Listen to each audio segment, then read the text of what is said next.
Hello friends, welcome back to my channel PG tech academy. तर मित्रांनो, basic concept of object oriented programming हे बघत असताना आपण काय काय बघितलं होतं, ऑब्जेक्ट्स आणि क्लासेस गेल्या लेक्चरच्या निमित्ताने. आजचं हे आपलं लेक्चर चौथं लेक्चर असणार आहे.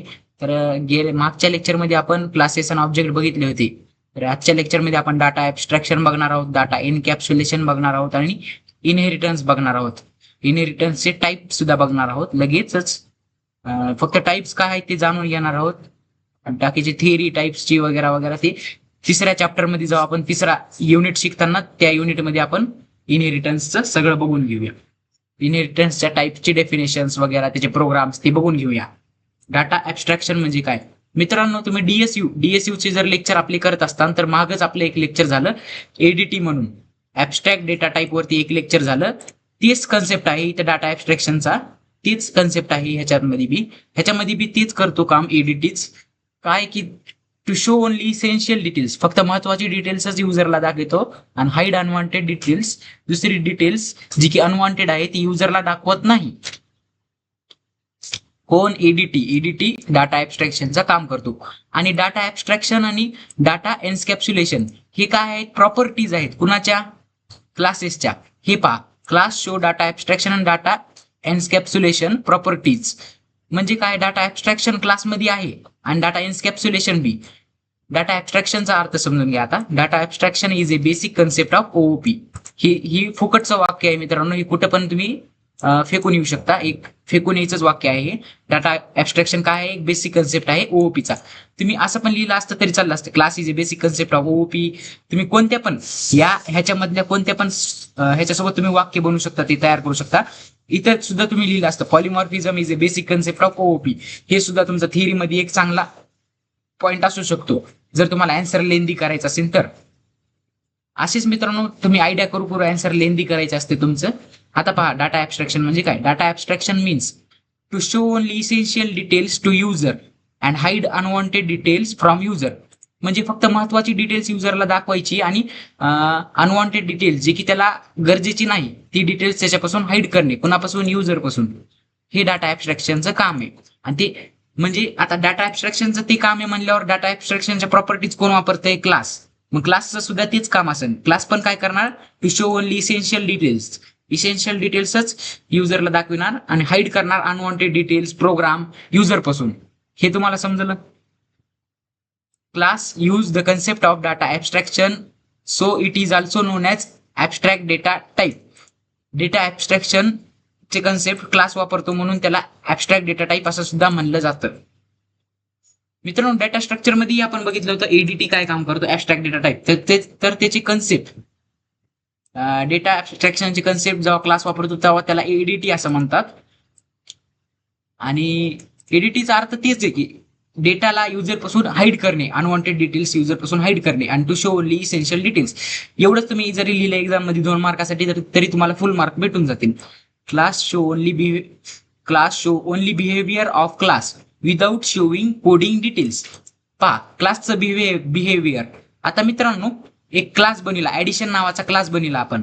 सपोज एक ऍडिशन नावाचा क्लास बनविला आपण. ऍडिशन नावाचा क्लास बनविला, ऍड नावाचा क्लास बनविला. तर तो क्लास काय करीन? ऍडिशनचा प्रोग्राम त्याच्यामध्ये असन, A+B वाला प्रोग्राम असन ऍडिशनचा. तर मित्रांनो, क्लास फक्त त्याचं बिहेवियर दाखवणार. म्हणजे काय?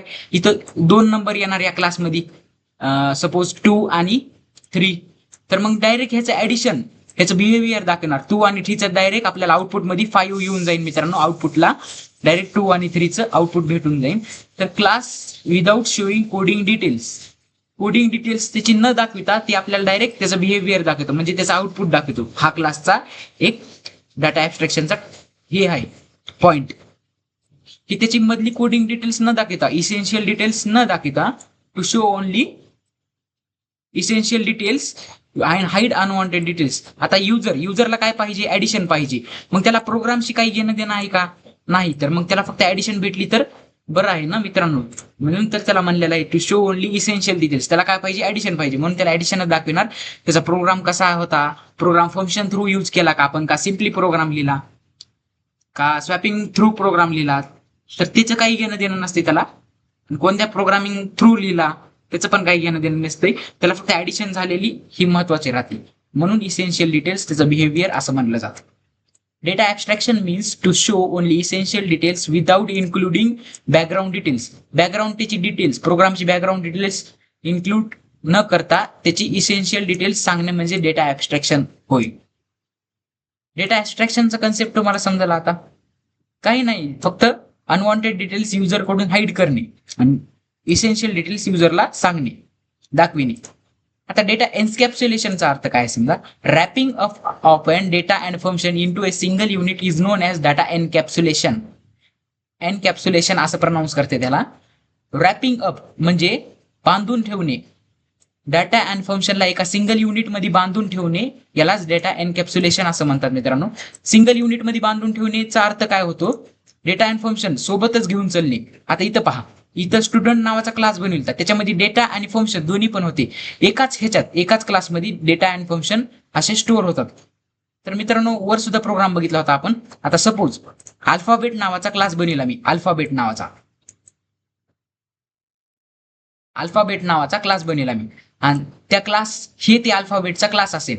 हे बॉक्स दिसत आहे ना, अल्फाबेटचा क्लास असेल, आणि हे ए काय असेल त्याचा ऑब्जेक्ट असेल. तर मित्रांनो या क्लासमध्ये डाटा ऍब्स्ट्रॅक्शनची बी प्रॉपर्टी असते आणि एन्कॅप्सुलेशनची. मग ते ऍब्स्ट्रॅक्शनची प्रॉपर्टी आहे म्हणल्यावर हे डाटा हाईड करीन, आपला युजरला जे काही क्लासचं काम आहे तेच दाखविणार. Unwanted details program data hide करून ठेवणार युजरकडून. आणि मित्रांनो ह्याच्यात एन्कॅप्सुलेशन पण असतं. ते कसं, wrapping up of data and function in single unit. ह्या डाटा पण आहे आणि फंक्शन पण आहे आणि एकाच युनिटमध्ये आहे, एकाच बॉक्समध्ये त्याला रॅपिंग अप केलेलं असतंय आणि एकाच क्लासमध्ये ते डाटा आणि फंक्शन ऍक्सेस करता येऊ शकतात. एका सिंगल युनिटमध्येच त्याला हे केलेलं राहते, म्हणून रॅप केलेलं राहते, म्हणून त्याला एन्कॅप्सुलेशन असं म्हणतात, डाटा एन्कॅप्सुलेशन. आता रॅपिंगचा अर्थ काय सांगतो तुम्हाला, हे डाटा आणि हे डाटा फक्त याच क्लासमध्ये यूज होणार. आता क्लास बी जे राहील त्या क्लास बी ला त्याचा डाटा ऍक्सेस करता येणार नाही, फक्त फंक्शन थ्रूच कम्युनिकेट करता येणार. फंक्शन बी ऍक्सेस करता येणार नाही, फक्त कम्युनिकेट करता येणार. हे तुम्हाला समजलं. ही एन्कॅप्सुलेशनची एक प्रॉपर्टी आहे, क्लासचीच एक प्रॉपर्टी आहे. एन्कॅप्सुलेशन म्हणजे समजलं. आणखीन खाली त्याची थेअरी बघून घ्या, म्हणजे की आणखीनच क्लिअर होऊन जाईल तुम्हाला. एन्कॅप्सुलेशन म्हणजे it is very important feature of class. क्लासचं एक महत्वाचं फीचर आहे, कामून सिक्युरिटी प्रोव्हाइड करण्यासाठी. डाटा अँड फंक्शनला एका सिंगल युनिटमध्ये बांधून ठेवलं की मग त्याची सिक्युरिटी प्रोव्हाइड होती आपल्याला. कसं काय, कारण की आउटसाइडर जे असतात दुसरे क्लासवाले, आता एका प्रोग्राममध्ये मल्टिपल क्लासेस असतात, एका क्लासची प्रॉपर्टीज दुसऱ्या क्लासला यूज होत नाही. जवळ ते त्याला इनहेरिटन्स वापरत नाही तर ते यूज करू शकत नाहीत आपण एका क्लासच्या प्रॉपर्टी दुसऱ्या क्लासला. त्यासाठीच इनहेरिटन्सचा कन्सेप्ट आहे मित्रांनो, एका क्लासच्या प्रॉपर्टीज दुसऱ्या क्लासमध्ये यूज करण्यासाठी. The data of class cannot be access outside the class. या एका क्लासचा म्हणजे क्लास एचा डाटा क्लास बी ला ऍक्सेस करता येणार नाही. क्लास एचा डाटा क्लास बी ला ऍक्सेस करता येणार नाही. कवर जवळ इनहेरिटन्स वापरत नाही. इनहेरिटन्स वापरला का मग ऍक्सेस करता येणार त्याला त्याचा data. Only those function access through data which are not declare inside the class. क्लासमध्ये तुम्ही काय करता, फंक्शन डिक्लेअर करता आणि डाटा ठेवता. मग फक्त तेच फंक्शन त्याला ऍक्सेस करता येणार. कोणाला, क्लास बी ला कोणते फंक्शन ऍक्सेस करता येणार, जे की या क्लासच्या बाहेर डिक्लेअर केले आपण. सपोज क्लासच्या बाहेर मी फंक्शन डिक्लेअर केला ऍडिशन नावाचा आणि क्लासच्या बाहेर सबट्रॅक्शन नावाचा. तर बी ला काय, ऍडिशन नावाच्या फंक्शनलाच ऍक्सेस करता येणार, सबट्रॅक्शन नावाच्या फंक्शनला ऍक्सेस करता येणार नाही. हे तुम्ही समजून घ्या डाटा एन्कॅप्सुलेशन मध्ये. Function provide interface between object of programme. Function interface provide करतो बिटवीन ऑब्जेक्ट्स ऑफ प्रोग्राम. आता एका ह्याचे मल्टिपल फंक्शन्स असू शकतात एका क्लासचे, आणि एका प्रोग्राम मध्ये मल्टिपल क्लास असू शकतात मित्रांनो. हे समजून घ्या. हे पहा, ह्याचं फंक्शन काय करणार, इंटरफेस प्रोव्हाइड करणार. कोणाला, ह्याच्या क्लास बी ला. हे तुम्हाला समजलं. म्हणजे एक थोडक्यात कम्युनिकेशनसाठी एक जरिया प्रोव्हाइड करणार इंटरफेस म्हणजे. तर इथपर्यंत तुम्हाला समजलं. एन्कॅप्सुलेशन मीन्स, आता ही फायनल लाईन बघून घ्या, ही फायनल लाईन महत्वाची. Encapsulation is a mechanism to keep data and function safe from outside the class. Outsider पासून डाटा अँड फंक्शन सेफ ठेवणे हे एनकॅप्सुलेशनचा मेन वर्क आहे मित्रांनो, मेन काम आहे, त्याचं मेकॅनिझम आहे. डाटा अँड फंक्शनला सेफ ठेवणे, कुणापासून? दुसऱ्या क्लासेसपासून डाटा अँड फंक्शनला सेफ ठेवणे. आता कळालं ऍब्स्ट्रॅक्शन म्हणजे काय?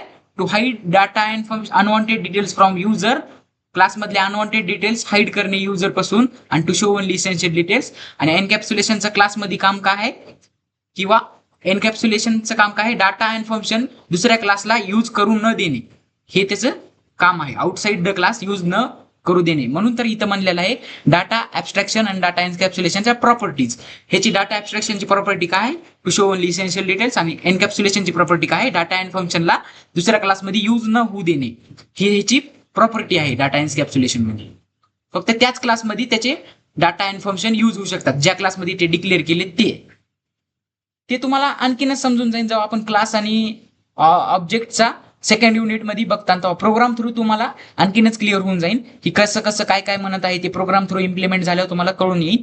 त्या फक्त एवढंच लक्षात ठेवा की हे ऍब्स्ट्रॅक्ट करतो, ऍब्स्ट्रॅक्शन इथं यूज होतं, इथं एनकॅप्सुलेशन होतं, म्हणजे डाटा अँड फंक्शनला सेफ ठेवतो, आउटसाइड क्लासच्या आउटसाइड ऍक्सेस होऊ देत नाही. आता इनहेरिटन्स, हे डाटा अँड फंक्शन, आता इथं जर क्लासच्या बाहेर ऍक्सेस करायचं असेल, दुसऱ्या क्लासमध्ये त्याच्या प्रॉपर्टीज वापरायच्या असतील, तर ते इनहेरिटन्स थ्रू करू शकता आपण. आता ते कसं मित्रांनो? इनहेरिटन्स सांगायच्या आधी एक तुम्हाला कन्सेप्ट सांगतो. क्लास ए असतो, क्लास बी राहतो. आता मित्रांनो, ही क्लास ए आहे, ह्याला समजू नका, ह्याला हे तुमचा मोठा भाऊ आहे असं समजा, आणि हे तुमचा छोटा भाऊ आहे. मोठ्या भावाचे कपडे जर छोट्या भावाला येत असले तर ती किती चांगली गोष्ट झाली मित्रांनो. तिच्या प्रॉपर्टीज म्हणजे मोठ्या भावाच्या वस्तू, मोठ्या भावाचे रिसोर्स हे छोटा भाऊ वापरू शकतो. तसंच मित्रांनो, हे क्लास ए च्या प्रॉपर्टीज क्लास बी जर वापरत असला या प्रोग्रामिंग मध्ये, क्लास ए मध्ये जर फंक्शन असेल, ऍडिशन नावाचं जर फंक्शन असेल, ADD ऍडिशन नावाचं जर फंक्शन असेल, तर तेच फंक्शन क्लास बी सुद्धा वापरू शकत असला तर किती प्रोग्रामिंग मध्ये आपला डेव्हलपमेंट टाइम वाचेल, डेव्हलपमेंटची कॉस्ट वाचेल. प्रोग्रामिंग मध्ये परत ती ऍडिशनचा प्रोग्राम आपल्याला लिहावा लागला असता का? एका क्लासमध्ये ऍडिशनचा प्रोग्राम लिहिला तर दुसऱ्या क्लासमध्ये ती यूज करता आलं तर ती किती चांगली गोष्ट झाली मित्रांनो. ऍडिशनचा जर प्रोग्राम ह्या क्लासमधला आपल्याला ह्या क्लासमध्ये यूज करता आला तर ती किती चांगली गोष्ट झाली. तर तेच मित्रांनो, हेच म्हणत आहे मी की इनहेरिटन्स थ्रू हे पॉसिबल आहे. या पॅरेंट क्लासमधून ह्या चाइल्ड क्लासमध्ये ह्याच्या प्रॉपर्टीज इनहेरिट करायच्या, न्यू क्लासमधून ओल्ड क्लासमध्ये त्याच्या प्रॉपर्टीज इनहेरिट करायच्या. तर ती तुम्हाला समजून सांगतो आता. इनहेरिटन्सची डेफिनेशन काय? Inheritance is a process of creating new class by using the concept of old class. पहा, हे process creating new class by using the concept of old class. He Naveen class कोणता डिक्लेअर केला इथं? बी. हे class बी हे class A पासून बनविलेला आहे. आपण क्लास बी हा क्लास ए पासून बनविलेला आहे. म्हणजे आता हे या क्लासला काय म्हणतात आपण? पॅरेंट क्लास, ओल्ड क्लास सुद्धा तुम्ही याला म्हणू शकता, बेस क्लास सुद्धा तुम्ही याला म्हणू शकता. मल्टिपल नाव आहेत त्याचे. आणि या खाल्ल्या क्लासला जे की या ए पासून बनविलेला आहे क्लास बी ए पासून बनविलेला आहे क्लास बी, तर त्याला काय म्हणू शकता तुम्ही? चाइल्ड क्लास किंवा न्यू क्लास किंवा याला डिराइव्ड क्लास म्हणू शकता. डिराइव्ड म्हणजे काय? या ए पासून ही बी तयार झाला म्हणून त्याला डिराइव्ड क्लास असं म्हणलेलं आहे. इथपर्यंत तुम्हाला समजलं?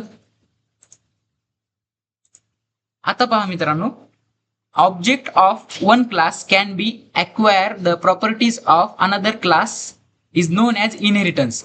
आता ह्याचे ऑब्जेक्ट, या ए क्लासचे ऑब्जेक्ट हे बी क्लास वापरू शकतो, म्हणजे त्याच्या प्रॉपर्टीज वापरू शकतो.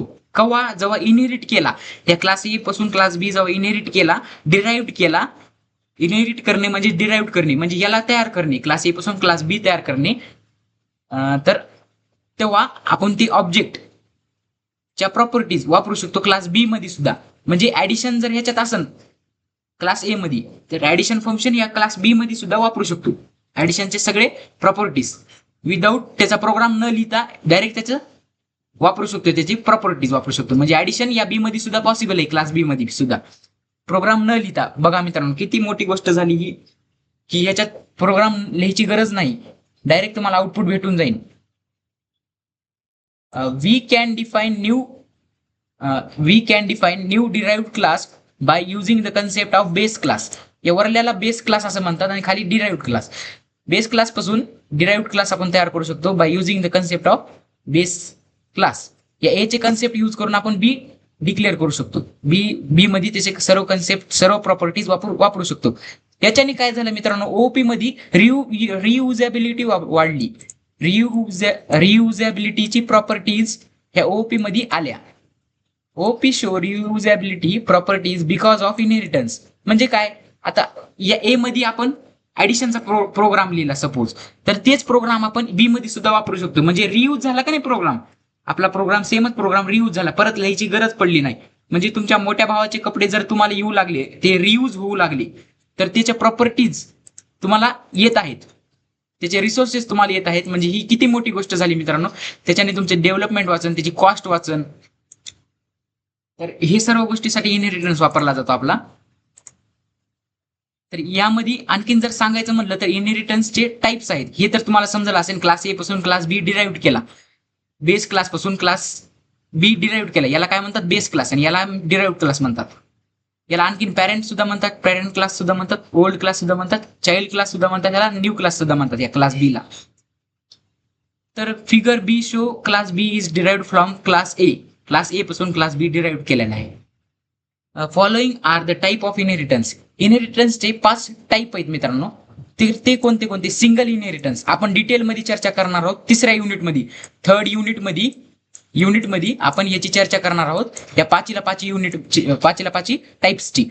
सिंगल इनहेरिटन्स, फक्त एवढं लक्षात ठेवा की कोणते कोणते टाईप आहेत. सिंगल इनहेरिटन्स एक आहे, मल्टिपल इनहेरिटन्स एक आहे, मल्टी लेवल इनहेरिटन्स एक आहे, हायब्रिड इनहेरिटन्स एक आहे, हेरार्चिकल इनहेरिटन्स एक आहे. असे टोटल 5 टाईप्स आहेत इनहेरिटन्सचे. तर 2 मार्कासाठी तुम्हाला प्रश्न येऊ शकतो, इनहेरिटन्सचे टाईप किती सांगा. तर त्यापैकी कोणतेही 2 ते 4 लिहायचे टाईप्स. तसं तर 5 टाईप आहेत इनहेरिटन्सचे. हे पहा, इनहेरिटन्सचे कन्सेप्ट कसा असतो ते तुम्हाला सांगतो. Inheritance help to reduce the size of programme and it save development time. तर मित्रांनो, ऍडिशनचा प्रोग्राम जर ह्याच्यात वापरला तर ह्याच्यात लिहायची गरज आहे का नाही, म्हणजे ह्याच्या प्रोग्रामची साईज कमी होईल. इथं पहा, व्हेकल नावाचा एक क्लास आहे, त्याच्यापासून आणखीन क्लास डिराईव्ह केले आपण. आता हे याला काय म्हणतात, पॅरेंट क्लास. याला बेस क्लास सुद्धा म्हणतात, बेस क्लास. आणि या सगळ्यांना डिराईव्ड क्लास. कुणापासून डिराईव्ह झाली, या व्हेकल नावाच्या क्लास पासून ही 3 क्लास डिराईव्ह झाली. ट्रक नावाचा एक क्लास डिराईव्ह झाला, कार नावाचा एक क्लास, आणि बायसिकल नावाचा क्लास. तर व्हेकल नावाच्या प्रॉपर्टीज म्हणजे हे व्हेकल आयडी म्हणजे व्हेकलची आयडी, लेटेस्ट मेंटेनन्स त्याचं, आणि लोड कॅपॅसिटी ह्या तिन्ही प्रॉपर्टीज आपण या क्लासमध्ये वापरू शकतो. कुणाच्या प्रॉपर्टीज ह्या आहेत, या व्हेकलच्या प्रॉपर्टीज आहेत, व्हेकलच्या फंक्शन्स आहेत. हे फंक्शन्स समजा, ह्याला हे फंक्शन्स आपण हिच्यामध्ये सुद्धा वापरू शकतो. ट्रक नावाच्या क्लासमध्ये सुद्धा, कार नावाच्या क्लासमध्ये सुद्धा वापरू शकतो, आणि बायसिकल नावाच्या क्लासमध्ये सुद्धा वापरू शकतो. आणि त्या क्लासचे त्यांचे सुद्धा फंक्शन असू शकतात. एक नम एक्सेल आहे, नम पास आहे, लोकेशन आहे. तर ह्यांचे सुद्धा स्वतःचे सुद्धा फंक्शन असू शकतात. तर मित्रांनो, हे सांगायचं तात्पर्य आहे की याचे कन्सेप्ट, याचे प्रॉपर्टीज हे डिराईव्ड क्लास सुद्धा वापरू शकतो. या बेस क्लासचे प्रॉपर्टीज या डिराईव्ड क्लास वापरू शकतो. हे इनहेरिटन्सचा मोठा यूज आहे मित्रांनो. टेन्शन घेऊ नका, तिसऱ्या युनिटमध्ये आपण याला डिटेलमध्ये शिकणार आहोत. आता तुम्ही हे 8 कन्सेप्ट, हे बेसिक कन्सेप्ट आहेत का, याच्यातले 8 मी जे तुम्हाला सांगत आहे ते फक्त लक्षात ठेवत चला. आता टोटल आपले 6 कन्सेप्ट झाले. पुढच्या लेक्चरमध्ये आपण हे 3 घेऊया. फक्त काय चालू आहे हे लक्षात ठेवा, काय सुरू आहे हे लक्षात ठेवा. बाकी डिटेलमध्ये याच्यावरचे प्रोग्राम आपण घेणार आहोत, याच्यावरचे सर्व गोष्टी आपण बघणार आहोत. हे आपल्याला युनिट नंबर 2 मध्ये शिकायचं आहे. कोणतं, हे ऑब्जेक्ट अँड क्लासेस. हे युनिट नंबर 3 मध्ये इनहेरिटन्स शिकायचं आहे आपल्याला, आणि युनिट नंबर 4 मध्ये पॉलिमॉर्फिझम. हे डिटेलमध्ये सर्व चर्चा आपण करणार आहोत तेव्हा प्रोग्राम सहित, आणि तेव्हा तुम्हाला आणखीनच क्लिअर होऊन जाईल, तेव्हा तुम्हाला आणखीनच सोपं जाईल. फक्त आता एवढं लक्षात ठेव की ऑब्जेक्टला काय म्हणतात, क्लासेस काय राहतात, ऍब्स्ट्रॅक्शन काय राहतं, एन्कॅप्सुलेशन काय राहतं, इनहेरिटन्स काय राहतात, पॉलिमॉर्फिझम, डायनामिक बाइंडिंग आणि मेसेज पासिंग, हे टोटल काय राहतात हे लक्षात ठेवा फक्त. होप की तुम्हाला आजचा लेक्चर समजला असेल तर आपल्या चॅनलला लाईक करा, शेअर करा, सबस्क्राईब करा. Bye bye.